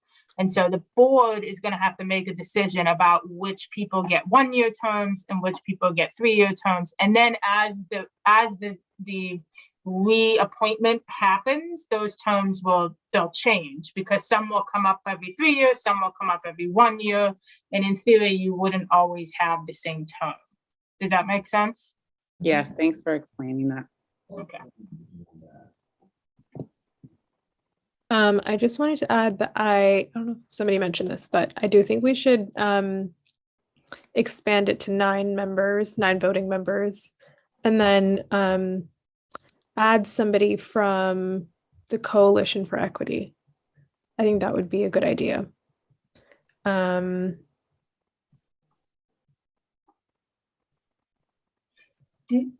Was that a requirement of the original committee, Tim? No. No. So you just happened to be on the Coalition for Equity when you applied to be on this committee?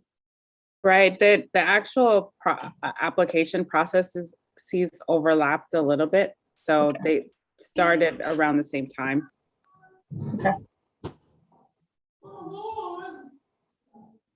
And I should know the answer to this, is the Coalition for Equity a regional or is it a K through 8? Regional. K through Regional, 12, yep, regional. K through 12, okay.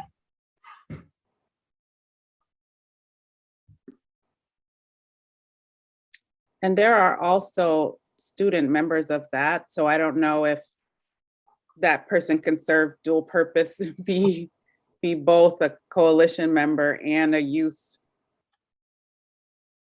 member, or would they be definitely separate? Like if you're a youth, but you're representing the coalition, you're that, and then the youth on the committee are Well, separate. if you're the coalition's representative, you are a voting member.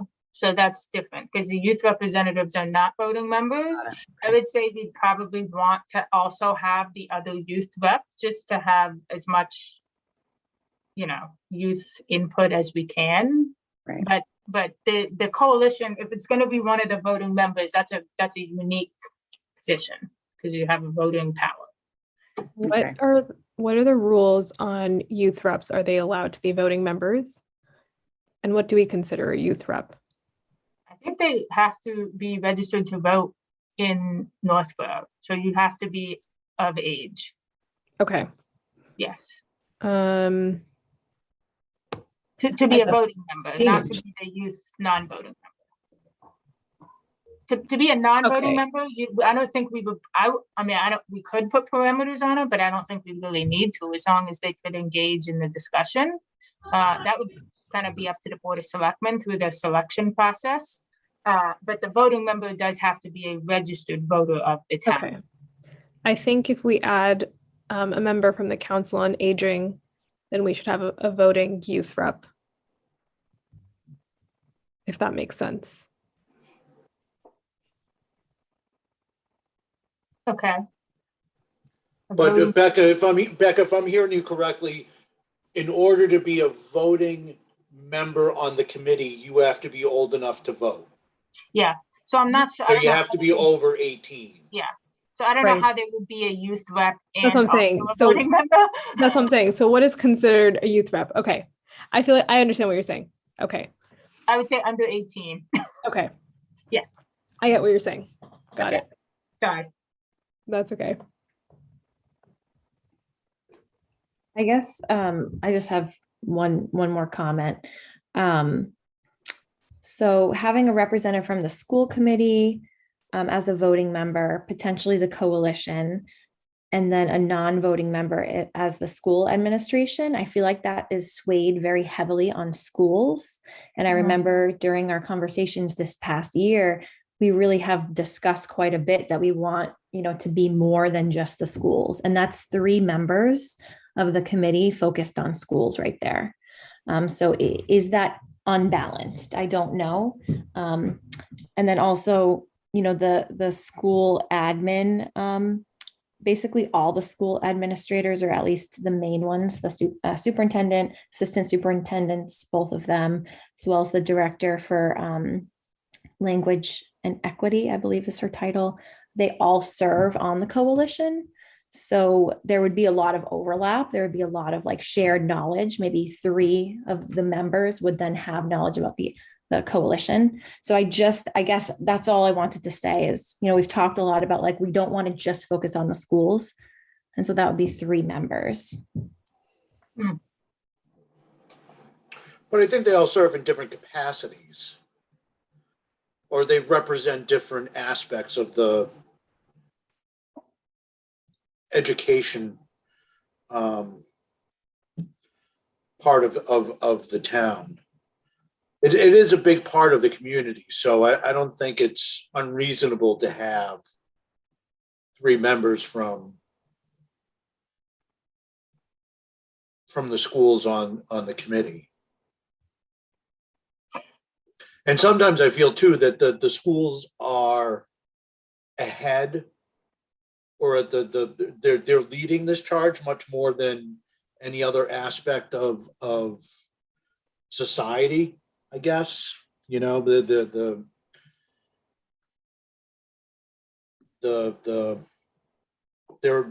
leading the charge. So I think it would be good to have that element on this committee going forward. As I'm thinking and we're talking about this, I know I've talked ad nauseum about the separation between the school committee and the board of selectmen, and that the school committee is the governing body of the schools, and the board of selectmen is the governing body for like everything else. This is an advisory committee to the board of selectmen. So I'm just trying to think through, like, I know that there's added value for having school representation, because we've talked a lot about having partnerships, using bringing the Lyceum back, partnering on future initiatives, a communication plan. To Lauren's point, I don't want to sway too heavily towards the schools, because the board of selectmen has no jurisdiction. So I do want them there certainly for informational purposes and to continue the communication. But I think Lauren might have a point about, are there other groups that we should be thinking of aside from the school that we don't typically hear from, that should have a seat, I guess, is the question. Yeah, and to that point, Becca, I am the school committee representative, and I hate to say this, but I agree with Deirdre. I think there's more need to have a coalition member on this committee instead of the school committee representative. And that would mean that I would be gone. No, no, I'm on the coalition too. But but I do feel like, in my time in almost this year, I feel like I've been putting on my coalition hat much more than my school committee hat. And so just the fact that I'm a school committee member on the coalition, it's more the fact that I'm a coalition member who happens to be on the school committee. I feel like that value is so much more than being a school committee member. Because again, school committee member is all about, policy, managing the superintendent and budgets. Yeah. So, during those discussions where we need to talk about policy or budget, sure, bring in a school committee member. But I really think, like Deirdre said, the coalition member is going to be more important than school committee. And I really don't think, go ahead. Oh, sorry, ma'am. I didn't mean to interrupt you. Okay. Go ahead, Becca.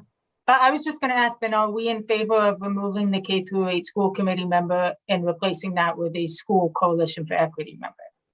Is the school coalition for equity member cover 12 through 8? I know you said it's regional, but is it down to the kindergarten level?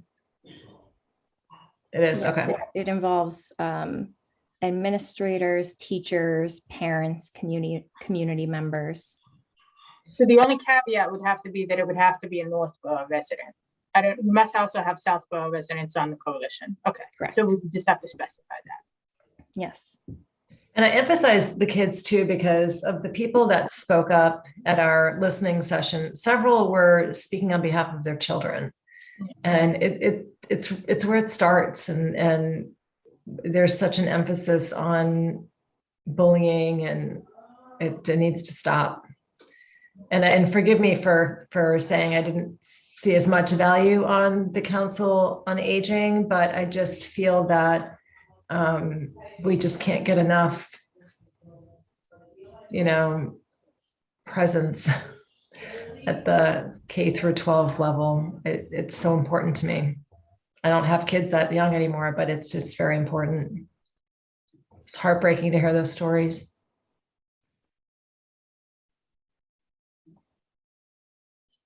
Yes, I agree. So replace the K through 8 committee member with a coalition member.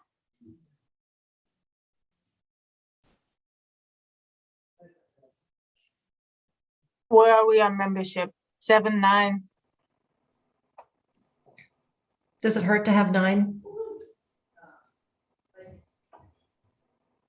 No. No.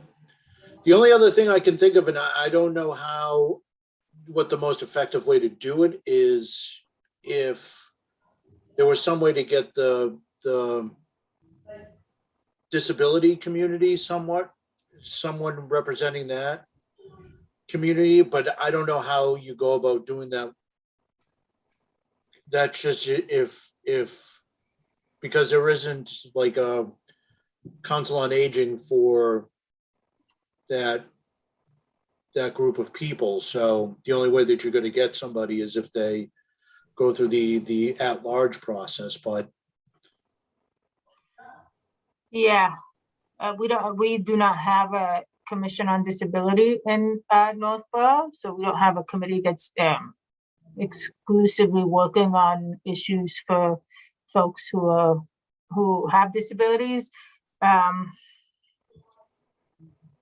You know, Can we specify that when the committee is being charged, that they actually, I know you've put in there, people from marginalized groups, but that intentionally be broadly representative?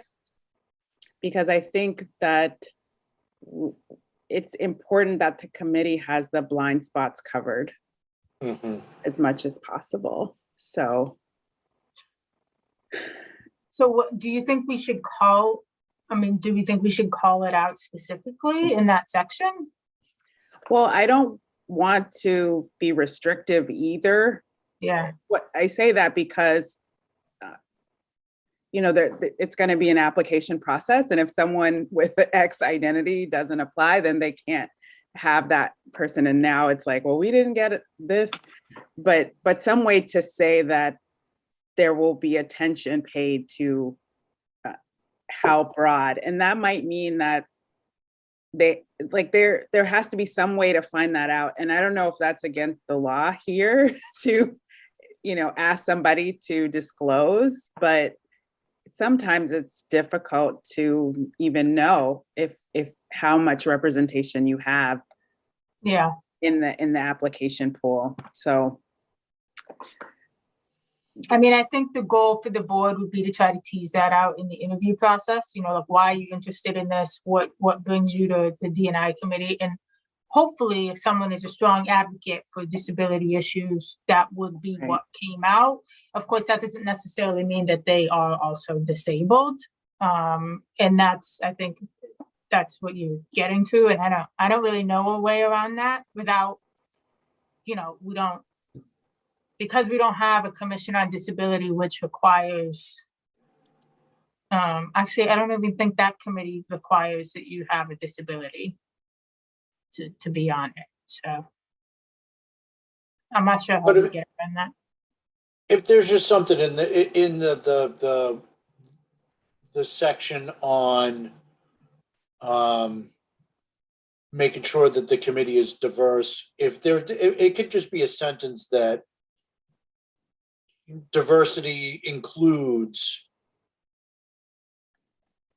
and you can list out, diversity includes gender, sexual preference, disability, just to make sure, because maybe the Board of Selectmen doesn't know what those things are. So if those are just in there as a guide.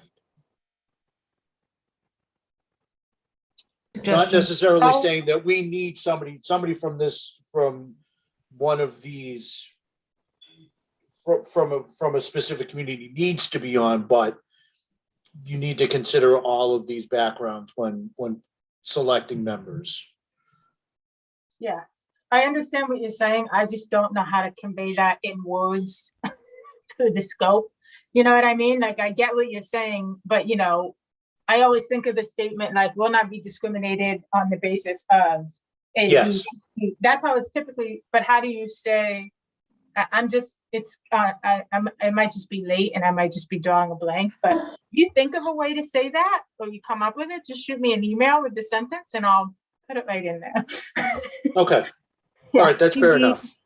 Maybe where you say, to that end, the Board of Selectmen shall strongly endeavor to ensure that its members represent, and then you say historically marginalized communities, maybe adding a couple words there where you say including but not limited to, Oh, like language like that. okay. Yeah, I'll try that. Nice job, Arian. Yeah, yeah. Thanks. Thank you.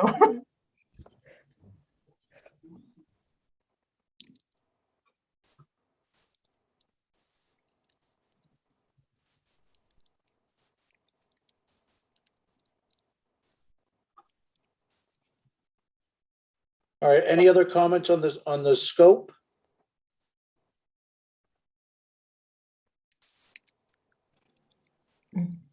Okay. Next is a review of the draft outline of the final recommendations. Becca, how deep did you want to go into this? Okay, because it's already 9 o'clock, I don't want to go into it deep at all tonight, but I do. So the thing I wanted to talk about tonight is this the layout? And is this the way that we imagine presenting our ideas? The way that I've laid it out and the way that I've sort of put it into sections? That's sort of the first hurdle I want to cross.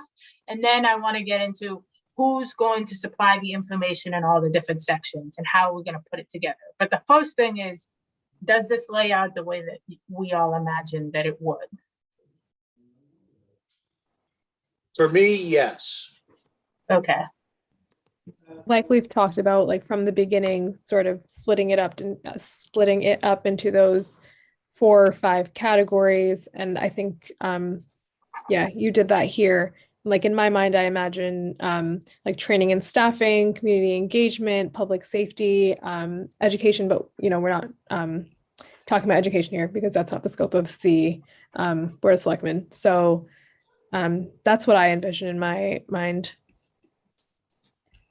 Most of them are covered here. I agree. This looks great. Thanks, Becca. Yeah, I love the format. Yeah, it's very clear and easy to find. Like if you're just kind of, I mean, of course, they're going to read this in from cover to cover, but if you were skimming to try to find something, it's very well laid out and easy to navigate.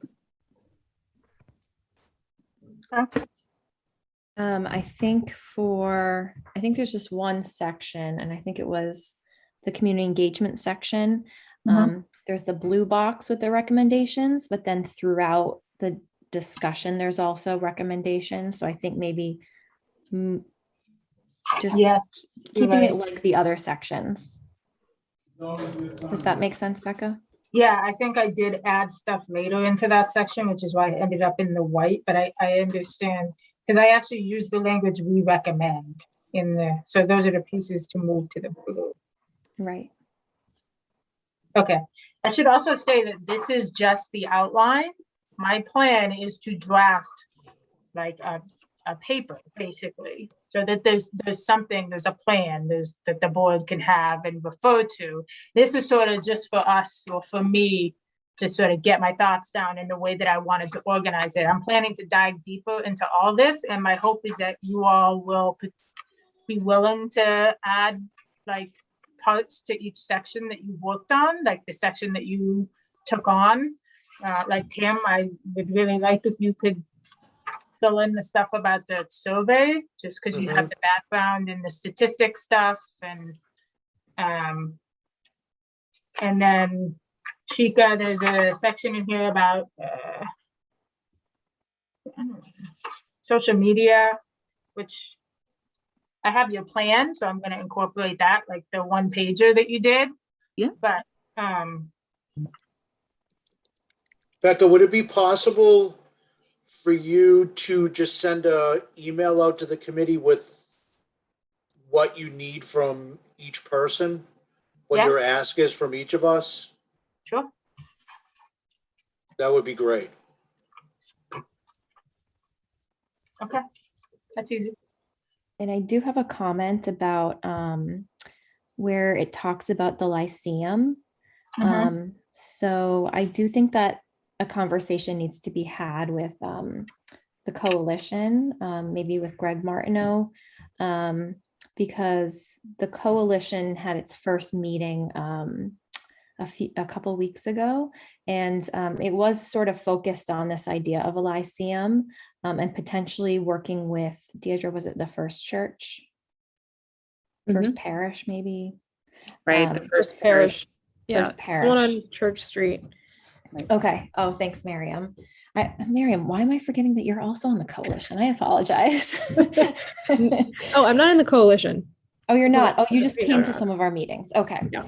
And so they are having conversations. So I feel like sometimes our conversations are like here, and we just need to bring them together a little bit because they're sort of like going forward with this. So just reconnecting what the plan is. Do you want me to be that liaison? Yeah, actually, it would be great if you could give the coalition a heads up that we're gonna be recommending that a member of their committee be a permanent fixture on the DEIB committee. Sure. And then from there, tell them about the Lyceum. I think the recommendation is, it's a little bit vague the way we have it written in here, which I think is good. Like, the town of Northborough will support the creation and, maybe we get rid of this, appoint a liaison from the DEIB, like that detail about how the diversity committee and the coalition are going to work together to create this. I think that's the part that needs to be, maybe a conversation needs to be had. So if you want to take the lead on that, that'd be great. Sure, absolutely.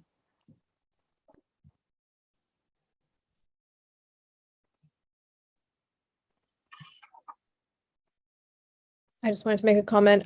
I can share this with you guys after the meeting, but if you get a chance, Shrewsbury's task force just released their official recommendation to their board, which I think is a really good resource. And I was reading it before. I think it was really helpful. And after reading it, I also think that we should add a section about public safety. And I'm happy to work on that, but I think that would be a good addition to our recommendation as a DEI committee. Yeah. What would the recommendation? I mean, I know we've talked about public safety a little bit, like staffing and things like that. Is that what you're referring to? A little bit of staffing, but also the recommendations on the Shrewsbury task force talks about like SROs and kind of the community's engagement with public safety and that kind of content. And I think, I'm gonna like go through it again, but hold on, let me pull it up. 1 second.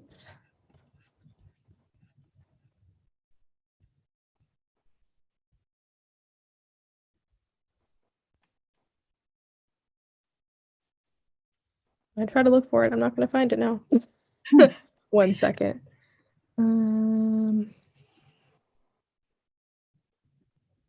If you want, Miriam, you don't have to bring it. If you want to just take a look at it and then send us what your thoughts are, we can talk about it at the next meeting. Because Yes, absolutely. we didn't really talk about, when we talked we haven't talked about SOOs at all. So I want to, I don't want to just throw that in there. Throw that in there. Absolutely. You know what I mean? But I do think, again, it's part of the argument for why this committee has to continue, because there's still so much work to do. That's a conversation we want to have. And Exactly.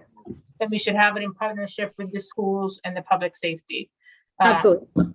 Absolutely not saying throw it in there. Oh, okay. I do think that's a conversation that we should have, and continuously, an objective of the DEI committee moving forward. Okay. I did have one other comment, but anything else on this topic? Okay. So under staffing and training, I know a lot of our conversations revolved on, the hiring process and recruiting more diverse candidates, which is challenging for a multitude of reasons. But I did want to bring up a resource. The Massachusetts Association for School Committees started their annual conference yesterday, and today I was able to attend a session by Another Lens Consulting, which is based here in Massachusetts, which essentially helps organizations look at their hiring process for bias. And it was a really, really informative, great session that I went to. So I recommend them as a resource. So I don't know if that's anything that we would consider as a recommendation, or maybe just keep it on a list of resources. What's the name, Lauren? They're called Another Lens Consulting. Another Lens. Yeah, I mean, absolutely, for future resources. I'm kind of hoping that if we go through a strategic planning process, that will be a piece of that, you know, the recruitment process. What can we do? How do we make it better? Where are our blind spots? And maybe they'll want to work with us. We get to go through that process. So that's great.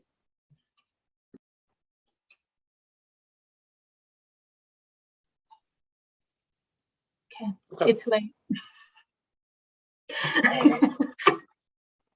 Any other comments? Any Deirdre, other you okay? business to come? What's that? I was asking Deirdre. She's okay. She's like losing it. I think it's officially Get it past together. Keith's bedtime. Yeah.